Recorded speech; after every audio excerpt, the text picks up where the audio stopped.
Bismillahirrahmanirrahim. Assalamualaikum warahmatullahi wabarakatuh. Nama saya Noh Hicham bin Noh Harun Nizam, bernombor metrik di 19311739.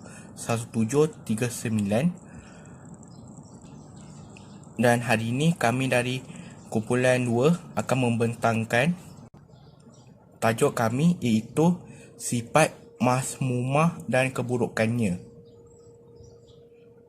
Untuk pengenalan sifat mazmumah, yang pertama, sifat-sifat mazmumah merupakan pantulan daripada binaan akhlak yang buruk dan tercela.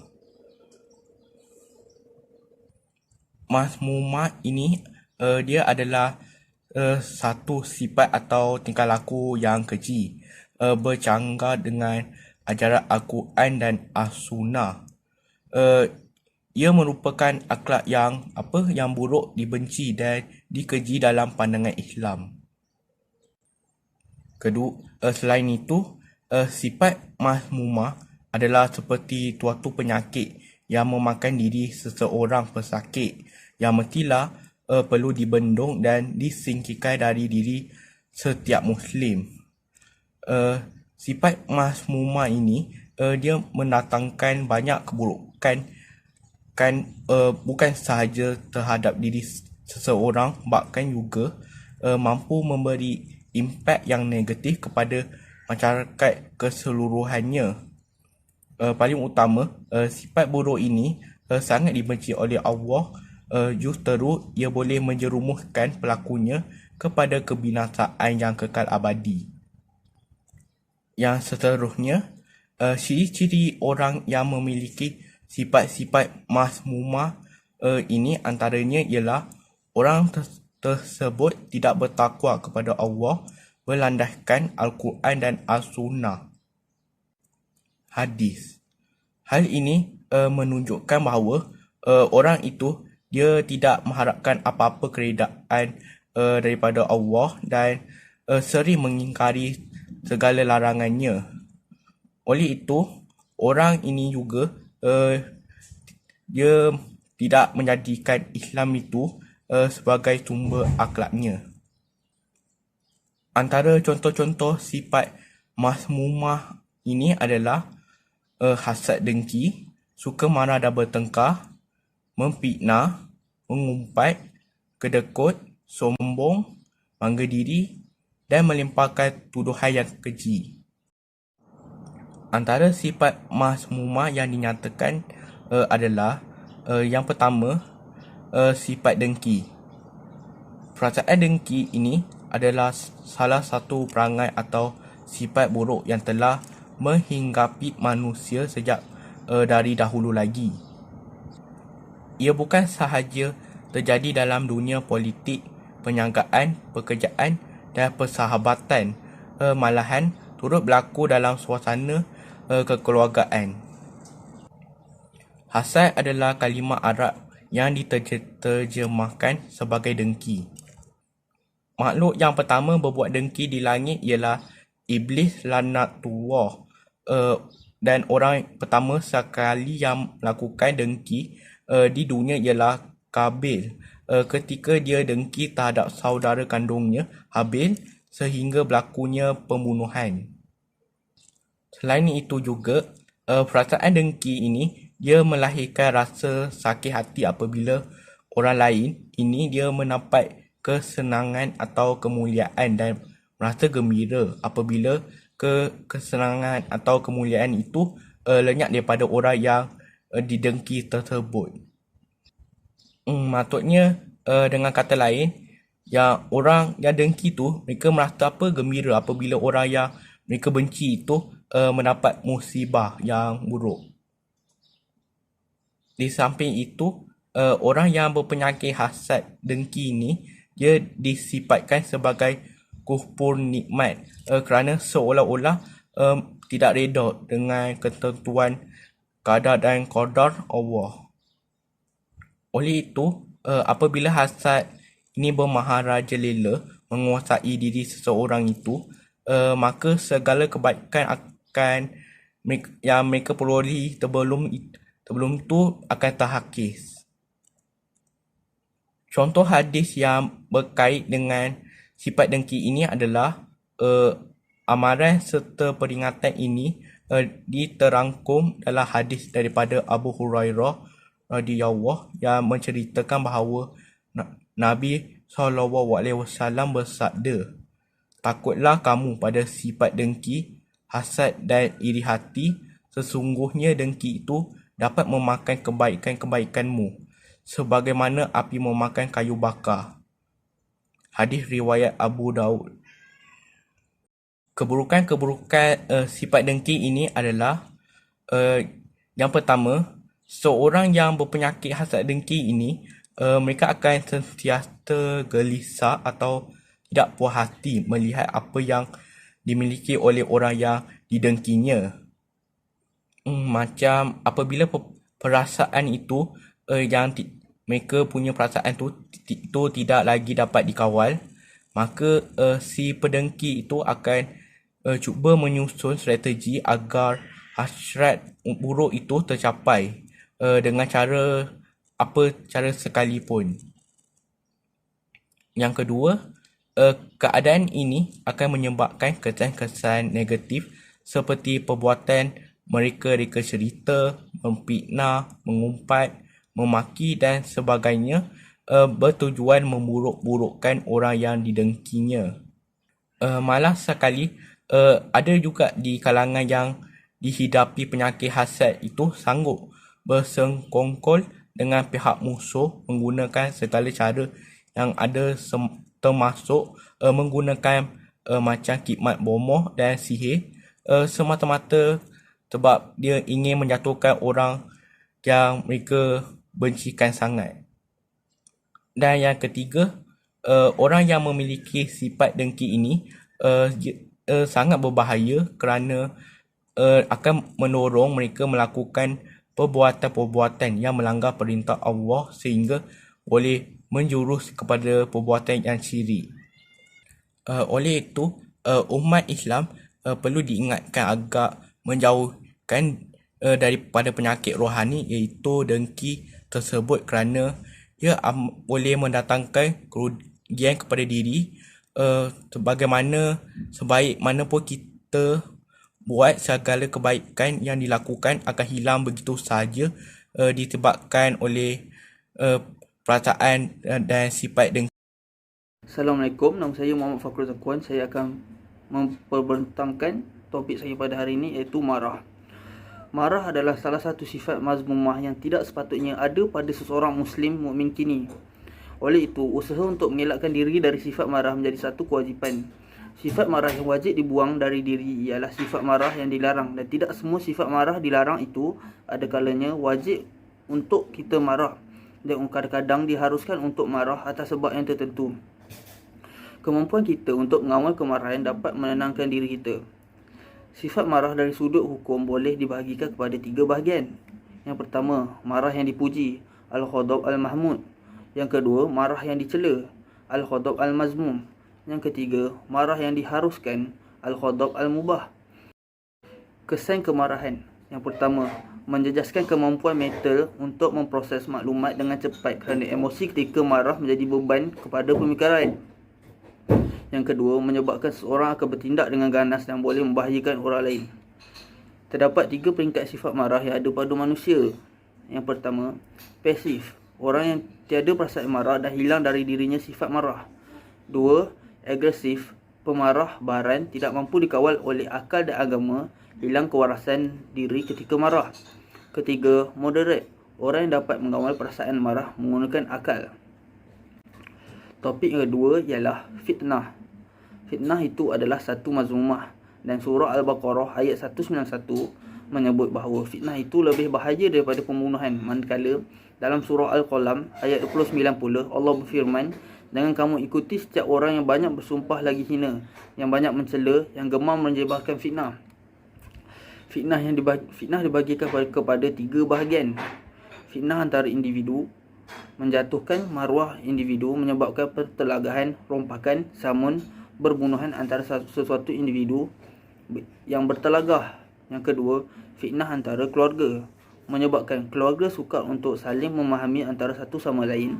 Hubungan antara keluarga sentiasa dipengaruhi rasa tidak teram, dendam, tidak mesra, sering bertelagah, pergaduhan, kekasaran, pukul-memukul, bercerai antara suami isteri, kehilangan anak dan lain-lain. Yang ketiga, fitnah antara masyarakat.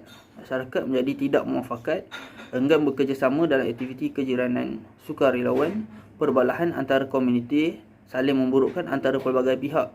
Kemajuan masyarakat menjadi lembab, wujudnya jurang sosial yang luas, pergaduhan, kecurian, rompakan, pembakaran kawasan penduduk, persekitaran yang tidak tenteram, porak-poranda dan lain-lain. Kesan daripada memfitnah. Perasaan cemburu yang diakhiri dengan pembunuhan seperti mana yang berlaku dalam peristiwa pembunuhan Khalifah Uthman bin Affan radhiyallahu anhu. Yang kedua, perbuatan fitnah akan menjadikan seseorang itu buta daripada kebenaran dalam menilai sesuatu perkara dari kebenaran yang hakiki. Yang ketiga, orang yang termakan dengan fitnah itu adalah orang-orang yang menjadikan syaitan sebagai sahabat mereka. Yang keempat, memecahkan perpaduan masyarakat hingga melahirkan golongan yang terpengaruh dengan fitnah yang disebarkan dengan golongan yang mempertahankan. Ini secara tidak langsung akan menatijahkan perpecahan yang jelas sehingga merugikan umat Islam itu sendiri. Yang kelima, fitnah itu akan menjauhkan seseorang itu daripada agamanya. Itu saja.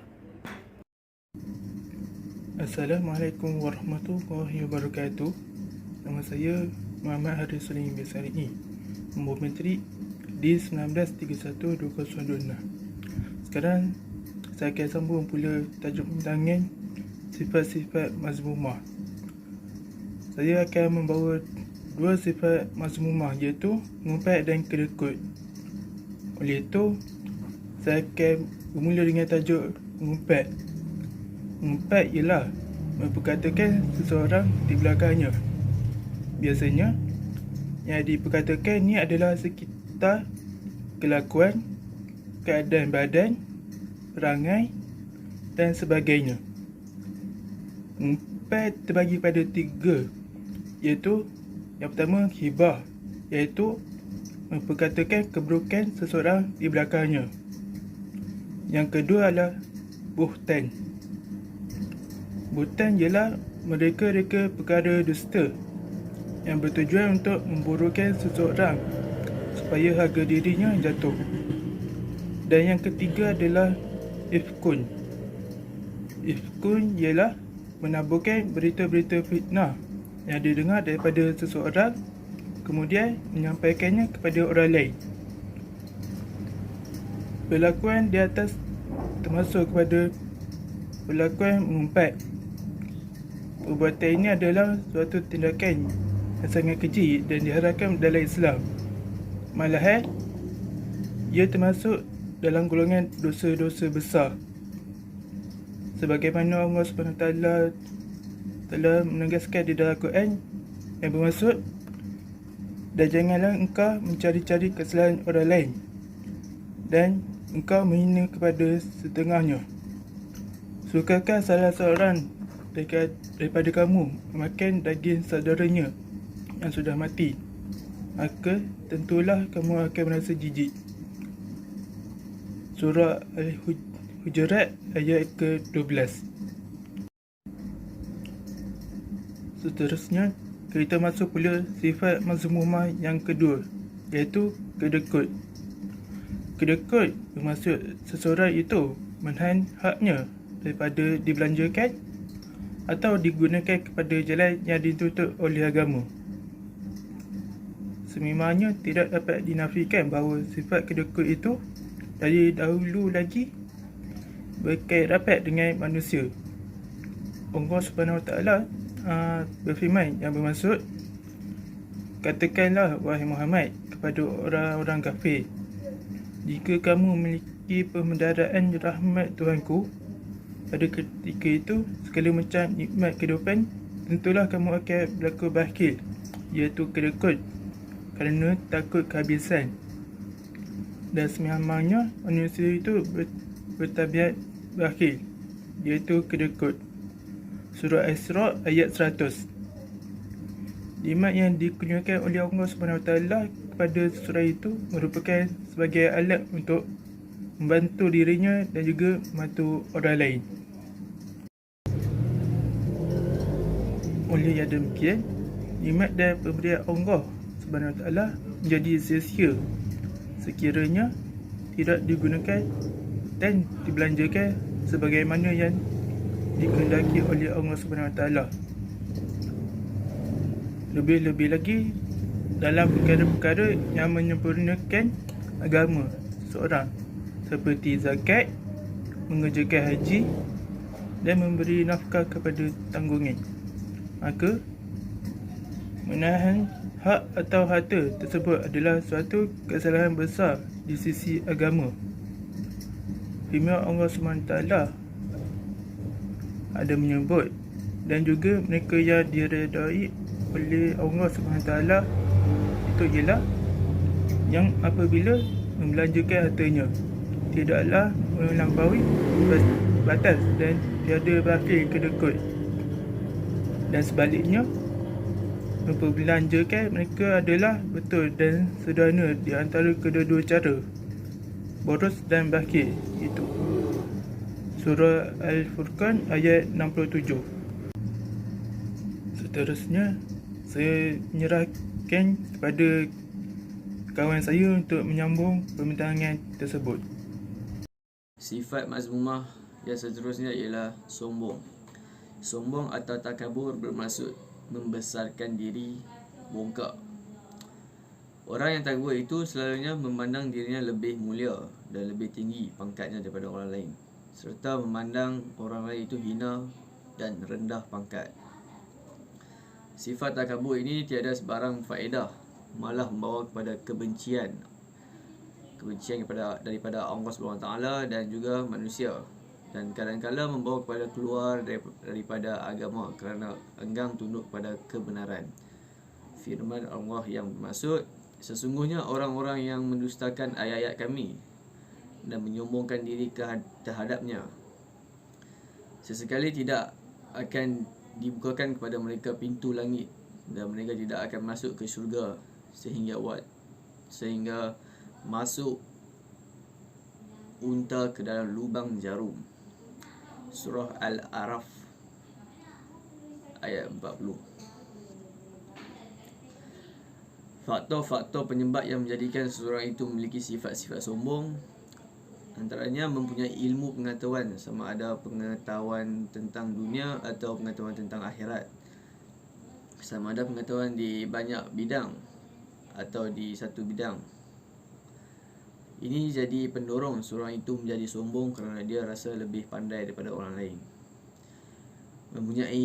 Seterusnya mempunyai kegagahan, iaitu orang yang mempunyai kekuatan fizikal atau mempunyai kepandaian dalam mempertahankan diri seperti tinju, gusti, taekwondo, silat dan lain-lain lagi. Ini juga menjadi faktor yang mendorong menjadi seorang itu sombong. Sebab-sebab yang lain seperti berwajah tampan dan cantik, disayangi oleh orang besar, disayangi suami, disayangi oleh ibu bapa dan lain-lain lagi. Ini juga antara faktor yang boleh mendorong dari seorang itu sombong. Seterusnya ialah keburukan sombong. Di antara kesan sifat sombong ialah orang benci kepadanya. Fitrah semula jadi manusia tidak suka kepada orang yang bersifat sombong. Ini hati yang membenci tentulah tidak ada kasih sayang. Akhirnya tidak wujud perpaduan. Ini bererti umat Islam tidak ada kekuatan. Seterusnya, bila mana wujud sifat sombong, lahirlah penyakit yang berikutnya, iaitu mudah berdendam, hasad dengki dengan manusia, mudah hendak bertindak balas di antara kesilapan orang lain, mudah marah, di mana-mana kebiasaannya kemarahan akan berakhir dengan pembalahan dan pergaduhan. Assalamualaikum warahmatullahi wabarakatuh. Bismillahirrahmanirrahim. Saya Muhammad Kalishan Zarfan bin Muhammad Amri, nombor matriks D193111983. Saya akan teruskan perbincangan tentang antara sifat mazmumah, iaitu qazaf. Okey, qazaf pada bahasa ialah melontarkan pertuduhan. Manakala dari sudut istilah pula menuduh orang yang baik melakukan zina. Jadi hukum qazaf ini ialah haram. Tidak kisahlah sama ada pertuduhan itu benar ataupun dusta. Kalau pertuduhan itu dusta, orang yang menuduh ini telah melakukan 3 perkara haram yang keji, iaitu dia telah melakukan fitnah, zalin dan juga pendustaan kepada orang yang dituduh. Manakala kalau pertuduhan itu benar pun, orang yang menuduh ini tetap salah kerana dia telah membuka aib orang yang dituduh dan dia telah mencemarkan maruah orang yang dituduh. Okey, ini dalil bagi hukuman qazaf. وَالَّذِينَ يَرْمُونَ الْمُحْصَنَاتِ ثُمَّ لَمْ يَأْتُوا بِأَرْبَعَةِ شُهَدَاءَ فَاجْلِدُوهُمْ 80 جَلْدَةً وَلَا تَقْبَلُوا لَهُمْ شَهَادَةً أَبَدًا وَأُولَئِكَ هُمُ الْفَاسِقُونَ. Maksudnya, dan orang yang menuduh perempuan-perempuan yang baik berzina dan mereka tidak mendatangkan 4 orang saksi, maka sebatlah mereka 80 kali dan janganlah kamu terima kesaksian mereka untuk selama-lamanya. Mereka itulah orang yang fasik.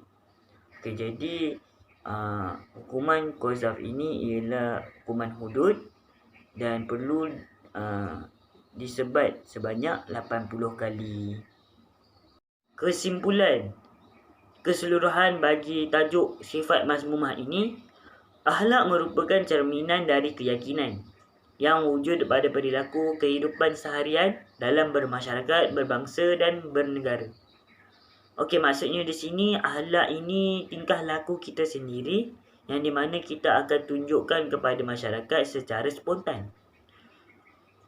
Jadi kita sebagai umat Islam mestilah nak menunjukkan akhlak yang baik. Jadi kita perlu amalkan sifat mahmudah dan tinggalkan sifat mazmumah.